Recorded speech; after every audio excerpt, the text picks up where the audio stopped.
Tanong po ni J24, paano daw ang tamang pagsumiti ng notice of suspension sa isang empleyado? Alam nyo po, dalawang klase ang suspension sa labor code. No? Ang una, yung preventive suspension, at pangalawa ay yung suspension as a penalty.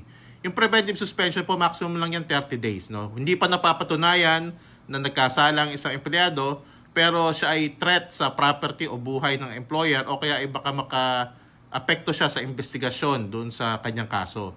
So maximum niyan 30 days at kapag tapos ng 30 days, kailangan po siya dyan na ibalik sa trabaho agad o kaya sa payroll.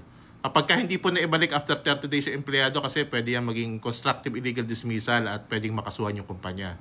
Yung penalty naman na suspension, pagkatapos ng investigasyon, po pwedeng ang maging hatol doon sa empleyado, depende sa gravity ng kanyang offense, ay suspension. Yan ay po pwede na mag-pass ng 30 days, no? Depende sa kung gaano kalala yung ginawa ng empleyado. So yun po, dalawang klase ang suspension, preventive suspension at saka suspension as a penalty.